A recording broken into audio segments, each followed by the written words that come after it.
I'll go ahead and call the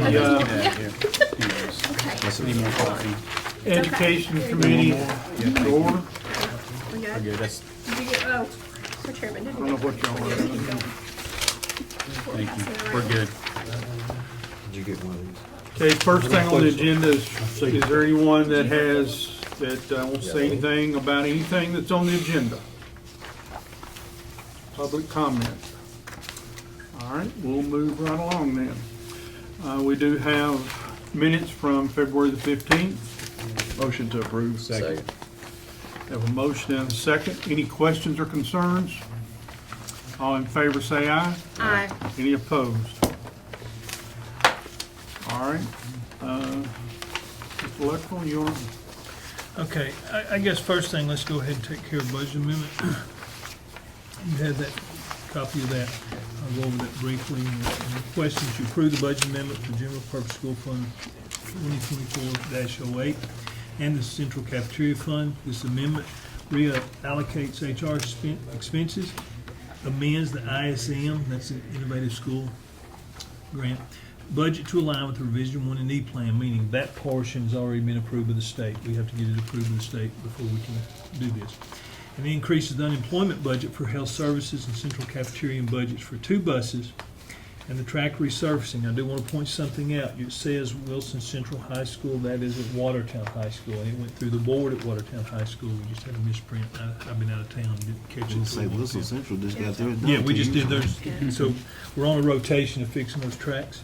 And that was assigned in fund balance year end 2023. More explanation, all we're doing in HR is moving from in-service staff development money to other charges, and we're having to reallocate budget for HR. One of the things going on is as we're having more influx and movement of employees, keeping up with the background checks and all that, it's just something we can do, but that's moving money from within. The other part is the ISM, and this has been approved by the state. And as you can see, she's having to revise her budget to make some changes. It has been approved at state, and this just aligns us with what the state approved. The next part's unemployment. That's to increase unemployment for PRN nurses. We have added some PRN nurses as a part of our budget, as part of our special ed program. That fluctuates some, and we've added enough that we need to increase the unemployment portion, moving that out of state retirement, take care of that. And then, again, it was assigned in fund balance as part of our 23 budget to renovate the track, fix the track. It's just normal maintenance on these tracks. They were put in, and you have to maintain them. And looks like we're getting on a rotation now to take care of that at Watertown High School, and also to purchase 2 additional buses. What we're trying to do there too is like they were talking about law enforcement, is just to keep up. The return time on them so big. We're just trying to keep up with what we need to do to keep our buses where they need to be. And then the last one was for nutrition employees, unemployment again, taking that out of travel, moving it to unemployment to cover that. That's the budget amendment. Any questions? Motion to. Second. Had a motion and a second. Any questions or comments? How long is it taking to get a bus now? Out of curiosity. Well, I 16 to mean, 18 months. Okay. I mean, that's yeah. just what it is. Oh, I know. That's what I figured. I knew. I mean, fire trucks I think are 2 years. I mean, obviously, No. you know. I ordered one before I left and still ain't got it. Okay, never mind. I just wanted to know what the backlog for buses was out of curiosity. So, Okay, we have a motion and a second. Any other comments? All in favor say aye. I Any opposed? All right. Okay, next I just provided something with you, hot off the press. Will School at a glance, HR did this. You're the first one, I guess, to get it, and I saved some out the last couple of days. Just an overview of our schools. I'm not going to sit here and read it for you. I will provide, hand them out to everybody once in a while what I got left. I just, if you don't mind. You got some more right There's there. some more. County Commission, I will provide each commissioner one next month meeting, but all this is just a brochure that we use. We get an enormous amount of inquiries into our school system. This is great. We'll put these also in Chamber of Commerce, both of them, all 3 of them, so they have them. But just a reminder, you're looking at 11 elementary schools, 3 K-8s, 4 middles, 5 highs. We have 3 non-traditional programs. Those non-traditional programs keep growing. 20,500 students. And I just don't think that people understand how many students, how big this system is. I know sometimes even in complaints, you get a complaint and it's legit, we want to take care of it. But I'll be honest, considering the number of students we're dealing with every day, our complaint load is extremely low. And I would remind you of that as you take complaints as commissioners, that this is a huge system. We're not perfect. We will work through it. And anytime you get a complaint, call me, get a hold of us. I've got people, we'll be glad to take care of it. But we're not a small district. We're not even a medium-sized district. I think we're still the 9th largest district in the state. But if you look at that disparity between the top 10 and then where it stops falling, this is a large school district. 3,000 employees, per pupil expenditure, $9,188, and 10 pre-K classrooms. And understand our pre-K, we get some grant money, but it's not funded. You're funding that, and I want to thank you for that, or you're funding a big portion. Some of the things that you're funding are the envy of districts I talk to across the state, and I thank this commission. And that's important. I want you to get the credit for that. You give us more money than you are required. You've built into that. Now, you do have the maintenance of effort, but there's been a commitment to education in Wilson County for a long time. And that's why we're able to do some of the things we do. But inside that, you can read through it. We talk about our academic performance, career and technical education, athletics, fine arts. Just some quick facts, and on the back, it does have every address, number of schools, and phone number. And so I wanted y'all to be one of the first ones to get that. Next thing I'm going to report on in my report is just building report. If you've watched the board meeting, we will not be able to move into West Wilson Middle School this school year. We tried. The contract date is not until June the 28th. They have worked tremendously hard, and I want to thank the construction company, architect, everybody involved. They pushed.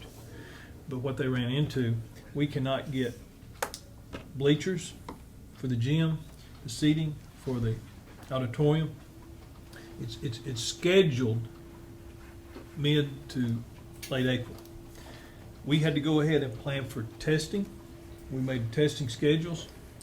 I'm not willing, let's say they come in and get them put in. I'm not going to rush this thing. The one thing I've learned, we moved in one and we had to get in as soon as we can. We will be much better off moving in summer, getting our faculty and staff acclimated to the building, then bringing the students, community in as we start the school year. So I wanted you to know that's where it's at, and they've done everything possible. And I believe it will allow for a better punch list. I want to really punch that thing. If when we take over, we're not spending 100 days trying to get them back to work on things and those kind of things. But we did try, but we didn't make it. Double log cabin, you're seeing a lot of dirt move there. That site has worked out really nice. You know, one of the first meetings I was at, I was told the guy that's over, I guess he's over the job site. He could not believe. He said he'd built all over Middle Tennessee. He couldn't believe the amount of dirt he had dug and not find no more rocks in that site. I mean, literally, it's back there in a pile. It ain't no bigger, half big as this room. Everything else has been dirt. He's excited about the pad he's getting. He's able to move some dirt, even dirt, good dirt. He's even replaced with better dirt. No, you can't have any. We'll have to see what's left over. I mean, but remember, we're going ahead and building that pad for the second school, which will save money in the long run. He's going to do that while he's in there. So they are getting starting on that. We're excited about that. Other than that, we're getting ready to go into testing, close out the year, spring break next week. Looking forward to that for everybody to get some time off. The big news that I have probably for you, I've just came from Nashville, been there since Tuesday night. And as I know you're all familiar, there's a lot of talk about some educational bills down there, especially the voucher bill, educational savings plan, whatever I refer to as a voucher bill. I'm going to give you just a brief thing. I did hand out the resolution that our board passed on Monday night unanimously. I waited for a resolution. You know, a lot of districts, I noticed today, I was looking, they did it in December. I refused to do that until I seen the language of the bills. I thought it was very important to see, what are we talking about? I've been studying this for months. They finally dropped them. One of them was dropped the last minute on the committee, to be honest. If you've watched that proceeding, it's a little bit alarming. But they did drop that. Now, here's where we stand. There's 3 versions of this bill sitting down there right now. You've got a House bill, let's start in the Senate. And there's a governor, they call it the governor bill, I think it's what he wants. Then you've got one that came from Senator Lumberg, which is, it's a little bit different because it adds public to public. The governor's saying vouchers for public to private with the limit 20,000 first year, year 2, statewide. There's a term for that you need to probably educate yourself on when you talk about availability of vouchers. And what the governor's plan would say is that the first year, you limit it, 20,000 students. The second year, it is universal eligibility, which means that almost over 1 million students would be eligible to take that voucher and to go to a private school of choice.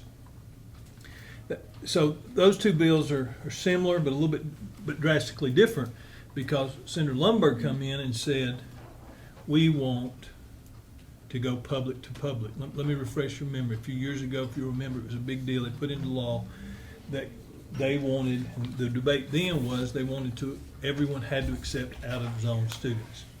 And I think they got down there, Mike, they debated that bill pretty heavily. What came out into law was you had to have a policy, and Wilson County chose the time and is under the law that we don't accept out of district, not out of district students.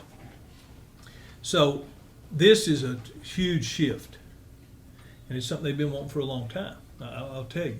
So, and I'm gonna spend quite a bit of time talking about this because I want you to know where I'm coming from. And I guess before I get started, let me say this: I do not believe any student should sit in a failing school in the state of Tennessee, anywhere. Shame on schools that are failing. But at the same time, you got to have the resources in some of these places to prevent that, because they're doing unbelievable work. So I'm not against private schools. We got some fine private schools in Wilson County. I'm not against parental choice. But I have always been, and don't feel like I will change this, against taking public dollars and putting them to privatization. I do not believe that's a fiscal, responsible thing to do with their tax dollars. That is Jeff Luttrell's opinion. I'm 52-year-old. I've been doing this since I was 21, and that's what I believe. So there's been a lot of things. I'm pretty strong. You've seen me, I guess, more than I want to be, getting all the attention. I don't like that, but I'm going to remain to do what I believe is best for kids. If the law changes, I will follow the law. Plain and simple. But I will not sit in my position and not do what I believe is best for our kids. I can't do that. And if that hurts people, if that hurts me, it just hurts me. If it angers people, there's not an angry bone about me in it. This is what I believe. And I've told my board that, and they followed up with the 7-0 resolution. Now, our board, that resolution is based on different reasons for all of us. And I think that's how government should work, but they spoke in unison. But please don't think that. I think there's some room for parental choice. I do not believe these bills are parental choice. They're choice for the select few, and I'll get to that in a minute. That's what I probably got the biggest problem with. If they will show me a bill that says, I'm going to take the 20,000 of the lowest economic advantage students in the state of Tennessee and guarantee them a voucher, I'll sign up. I'll help them. I would do that. But you're going to see in a minute why I feel the way I do. Am I right? No, I'm not always right. Am I passionate about this? Yeah, and you're going to see that. So, that's the 2 Senate bills. Then along comes the House bill. I was told about 3 months ago, Jeff, when we get done with this, you're gonna like it so much you'll vote for it. Quote. Well, I've already responded back, I don't like it. And I would not vote for it. Now, in saying that, here's what they're doing. Here's what, I'm gonna give you the good things that they put in the House bill. They pretty much wrote, House bill, one of the amendments pretty much rewrites the entire state code on schools. That's what they've done. And here's what they're gonna do. And I will explain, and I'll tell you why it's good, and it's good. The first thing they're gonna do is they're gonna eliminate testing, some of it. Which we've been saying this for 10 years, more than that. The federal government, there's 27 tests a kid should take throughout their school. I'm sorry, 15 federal requirements. State of Tennessee, it's up to 27. That was put on by the state. And now I'm saying, we told you so. That was put directly by the state for accountability. So they're going to scale that back, which is a good thing. Because all we've turned into, or a large portion of our day, is about preparing for tests. And we've not allowed our teachers to teach kids and develop relationships they need as an educator. So that's a great thing. The second thing they've came with is they're going to put teachers in a teachers insurance state plan.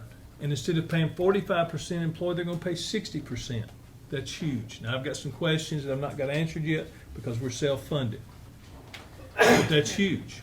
I can tell you that could help Wilson County's school budget and Wilson County's budget. I want to see what that coverage looks like. So they say they're going to do that. There's some other things that are in here, and I've not got all the way through it. It's 39 pages. Yeah. There's the $75 per student for infrastructure. For infrastructure, they're going to add to it. That would be huge. There's all kind of, so they're put what I call pork. Y'all are politicians, but y'all know what pork is. To get us to accept it. And those are excellent things. There's even been one amendment I heard down there would allow you to go to a 4-day work week, probably. They really want vouchers. So, because they're going to take the days away and go to hours. So that, the other thing that's in there that I think is really kind of interesting is they've said that if this passes and with the testing, that potentially the TCAP would go away and come up with another test that the department would determine. So these are the things. Those are all good things. And it's going to get out there that directors of schools that don't agree with this do not support teachers, and that is not the truth. I have told them emphatically, set those aside, pull it out, load them up, let them stand on their own. That's why government should work. They could all stand alone as separate bills. But that's the angle that's coming at us with. Today in a meeting, and I think I'm going to say 90% of all directors are there that stood up in unison against the voucher plan. Every one of them. And it's not even for various reasons, and there's numerous reasons. So I just want to, you say, well, what does that mean for us? I've given you the educational side. One bill has accountability, one doesn't. See, when this all started, and I've met with our legislators, but when this started, I wrote down 3 things, and I've stuck to these 3 talking points. Accountability. I believe that accountability should be the same for public money wherever it goes. I believe that. If you're going to take one, put the same test down in front of us, I probably have to step back and say, well, you met that point. One bill has accountability, where they got to take the TCAP in 3rd grade and another grade. And these private schools do test. I know that. But it's not the same test we take. And I've listened to so many debates, just old good common knowledge. If you're not taking the same test with the same questions of the same standards, you can't make a strong comparison. You can make a prediction. Right. But a prediction will get you in trouble. So accountability. The second one is funding. And when I say funding, equal funding, if you're gonna take voucher, if you're gonna bring a voucher scholarship plan, that money should be no more or should be the same as you're gonna fund your public schools with state dollars. Should be the same amount, the exact same dollar amount. And I'm gonna prove to that in a minute why it's not. And the other thing is just physical responsibility of what we believe in, of what this county believes in. We should be physically responsible. And I think this body has a record of showing they know how to do that. And part of that is you don't go out there and jump off a cliff on something financial. And the third thing, and the big one for me, is an educator's accessibility. If you're going to take public dollars, everybody should be able to use it. You shouldn't limit it. Well, the biggest problem with this whole plan is only 40 some percent of our counties don't even have any private school. So there's no option for them. In a county district this size, we've got 2 really strong private schools that would probably take some students. But in 20,000 students, they don't have the capacity. Remember that. So the accessibility. The third part of accessibility, public schools educate every student that comes to our door. Don't matter if they have an IEP. Don't matter how much trouble they've been in. They reside in our county. They have a right to an education. Doesn't matter if they're documented or undocumented. They get an education with our tax dollar. I don't know how.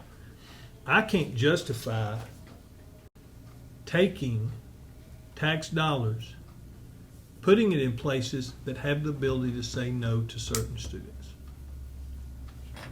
That goes against what I believe in as an educator, as a public educator. And maybe that's why I'm in public education. So those 3 things. I want to spend some time talking about the funding.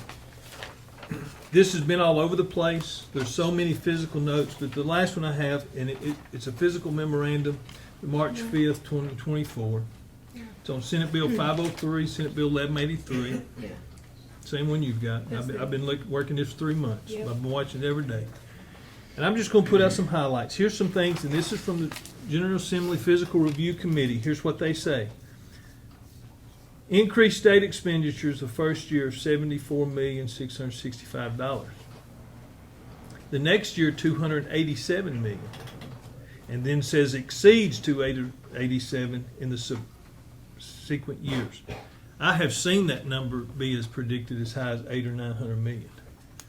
But most of them saying feel like $450 million. Here's the big thing I want the county commission to understand. And you're going to get thrown at a lot of things at you. I get it.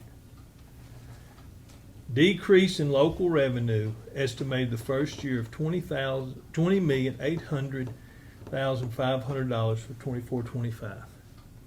That jumps to $45,996,000 year 25-26, and exceeds the $45 million in the following years. Here's just some highlights.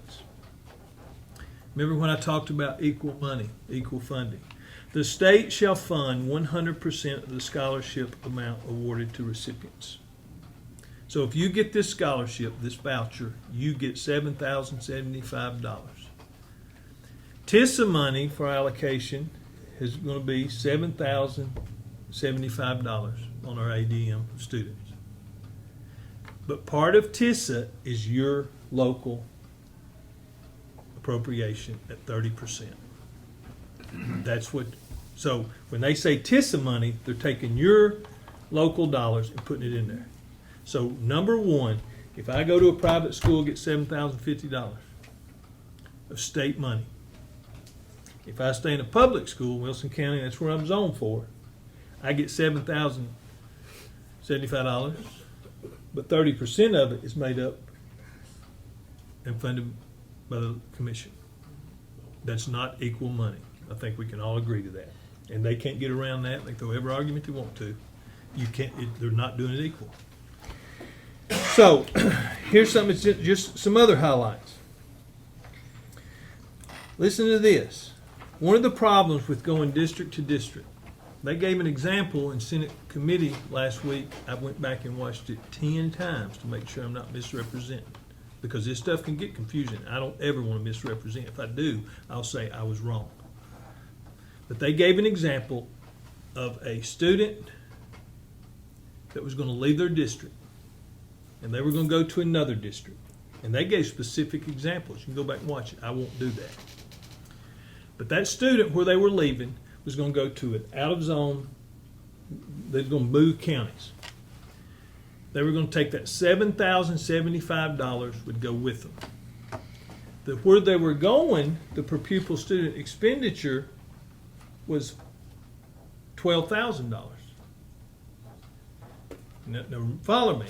So here's what the state said they were going to do under this plan. The first year they left, they were in a public school and they went to another pool. So they left this county.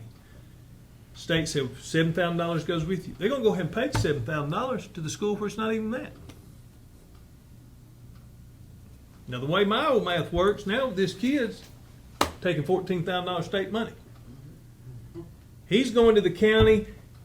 He gets to that county, oh, they pay $12,000. They're going to be allowed to ask for a reimbursement of $5,000. So now for that year one, the way I've got it figured, and if I'm wrong, somebody else, because they'll watch me. Wouldn't that be $19,000 state money? That's how I read it too. Okay. I've looked at this every way I can. The second year, here's where it gets real interesting. The second year, that kid just becomes a part of the county he went to on their ADM. He's going to get $7,050 of TISA money. Well, what about that local portion of that? Who's paying for that? His parents have never paid taxes in that county. Well, the state's come back and said that they're going to allow a reimbursement or a part of that. Oh, we can charge tuition. They That's what expect want us to do. charge That's what tuition they to cover expect. that. They want us to charge tuition for out-of-district students. So that's a huge problem with and don't even we've not even got into how do you administrate of that. So. Well, the other piece of this too is that they may cover operational dollars for these students, but we've worked really hard as a body to build capacity in our schools, and we have the debt to show it. But if we end up having to take out-of-district students that then turn around and take up all of our spots, suddenly we don't have capacity anymore. And this plan may cover the operational expenses to educate these students, but it is certainly not going to cover the fact that we'd have to build more schools. They've said that they will determine if you have capacity for students. And they keep saying if you're fast-growing districts, you can hold some spots. Well, who's going to certify that? Is this with the vouchers? Yeah, And if they vote Yes. it down, none of this is gonna happen anyway, right? that's right. All right. Now, here's something else. Listen to this. Because here, due to a high availability of out-of-district schools relative to private schools, and the fact that an EFS, will cover the entire cost of a student's out-of-district tuition, it is assumed that most public school students receiving an EFS will enroll in an out-of-district LEA. This is not about choice. They're wanting to see students shift. And with that goes shift of funding. Based on a review of available information, the average tuition for public schools, the out-of-district tuition, for public school students in various rural and urban areas across the state ranges from $400 to $10,700. The median amount for an out-of-district tuition is $1,750. We would have to set, if we got where we had to take kids, I would have to say we're going to have to ask probably $4,000 tuition. Well, I think that's what we give you approximately. It's like $4,300 per student. Whatever that is. That's basically what our local portion is right now. We pay about $4,300 a student. If you go through the school budget and look at the local portion, that's how it kind of works out. I could go on. This was interesting. One of the amendments that came out, they really spelled out the amount of local revenue loss. But now, in this latest one, they've changed the language, but listen to this. As the case under current law, the state share of the base, that's 7,000, will be transferred to the out-of-district LEA in which the student enrolled. It is estimated, now listen to this, that the out-of-district LEA will result in a shift of TISA funding statewide. The first year, $48 million.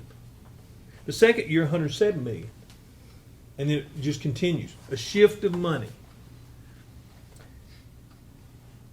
Public schools students who accept an EFS award to enroll in a private school will not remain in the ADM of their LEA, and the student will not generate funding through TISA. I've heard numerous people stand up and say a local LEA will not lose funding. That's a half truth. You're going to lose budgetary dollars. Let me read that. Public students who accept an EFS award to enroll in a private school will, or public either, will not remain in the ADM of their LEA, and the student will not generate funding through TISA. So if one kid leaves next year, I don't have that amount of money. I think we can all agree upon that. To me, you can say what you want to, you're losing budgetary dollars, which is loss of funding. An LEA is not required to contribute the local share of the base funding amount generated by an eligible student who accepts an EFS award and enrolls in a private school. However, it is assumed the local funding levels will not decrease as a result. Well, how's that possible? Y'all are all smart people. They're assuming you're going to make up the difference. That's what that means. And there's only one or two ways you can, and we know what that, I'm not even going to bring the word up. But that's because I'll tell you one thing. Monday night we had two of our K8s, Carol Oakland and Tucker's Crossroad, had a band and performed 2 songs, did a very nice job. 3 years ago, one of the first things, Tucker Crossroad principal came to me and said, please, I don't want to lose our band. What do you mean? We share a band teacher. He travels back and forth between those 2 schools so they can have band. And not just have band, they're learning music. Folks, this comes through, that'll be the first things in the budget I have to do away with. I mean, you have to start where this goes through. We have tremendous ag program. I'm a farmer. I wish I was there right now. I love that. But our ag teachers, they get 11 months salaries. And we are generous with them. We got 4 at Watertown High School. We get in a budget crunch and I lose revenue. Guess where I'm gonna have to? Where can I take them? That's how you make tough decisions. I don't have to make those decisions. And I'm not trying to bring fear. I'm trying to get people to see this is the implications.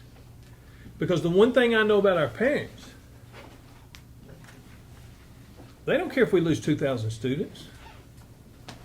They want the same programs we've offered. That's what Wilson County is about. Mm-hmm. And they're going to be down here telling you raise property. I didn't say it. No, go ahead. That's true. That's where this heads. And the state is saying we even though all this language says it could decrease your funding, but we'd assume you'd make it up. Well, the LEA can't make it up. The county commission would have to.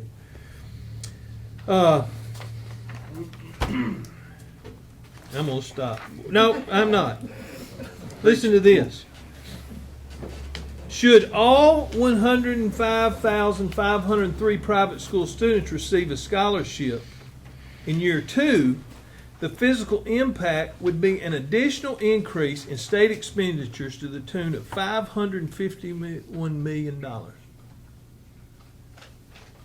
Well, if I'm in a private school and this is offered, I want my $7,000 too. I don't blame them one bit. I'd go get it.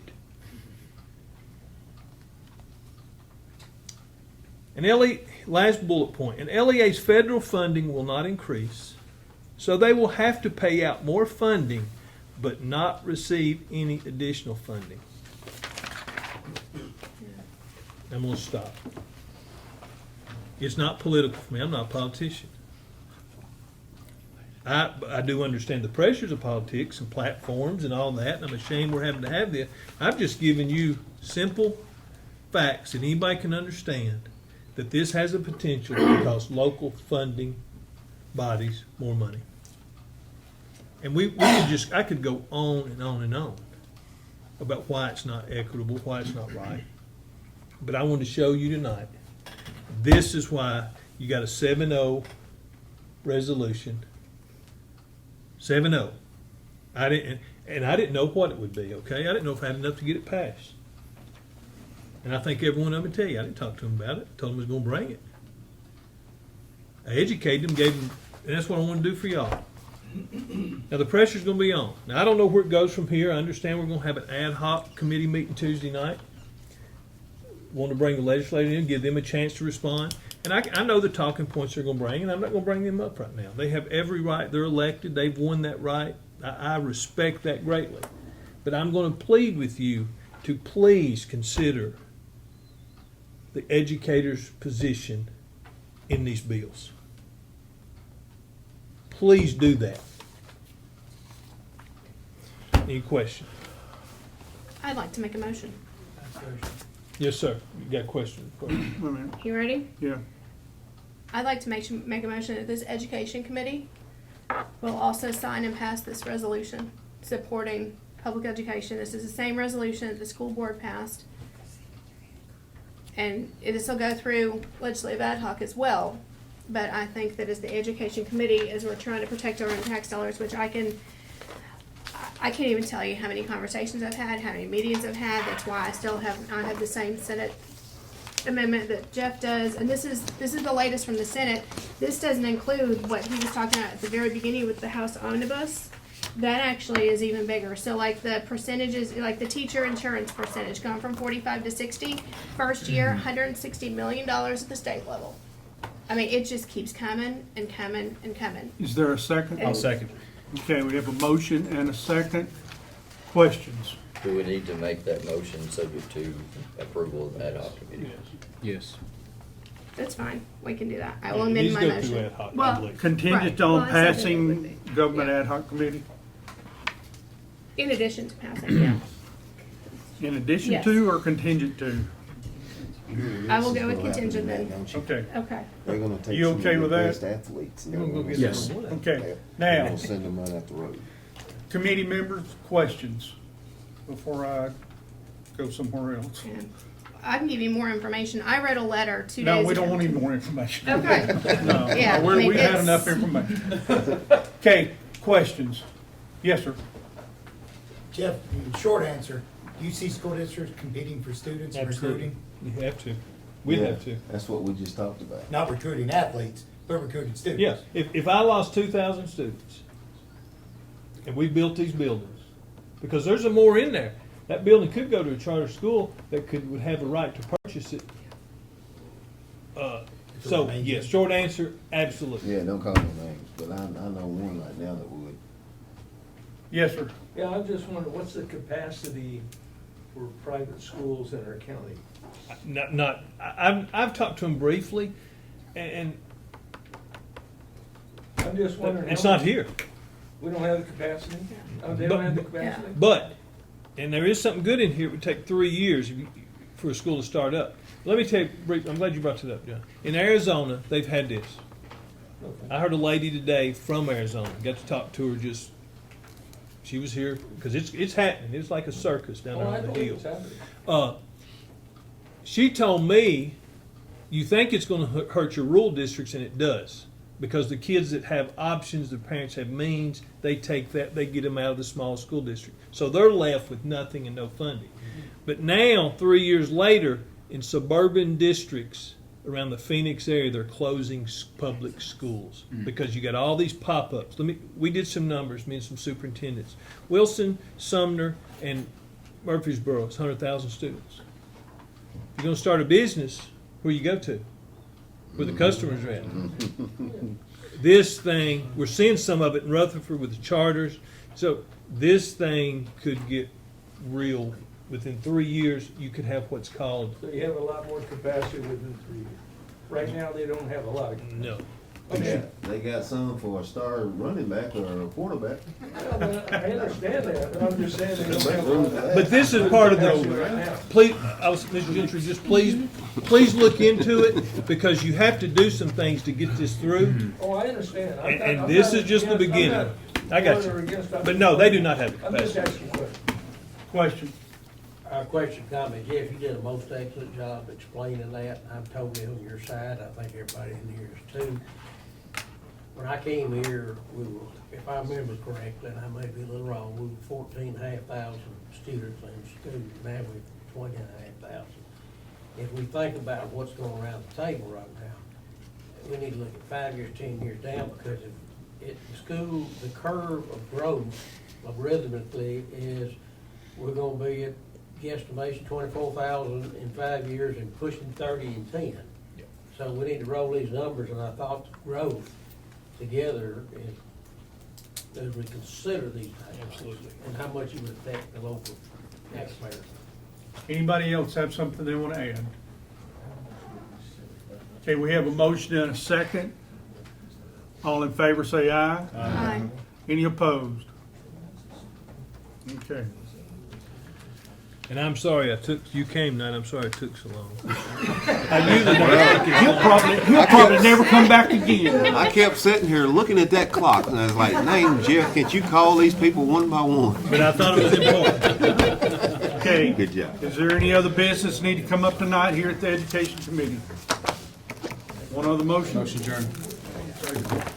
Thank you.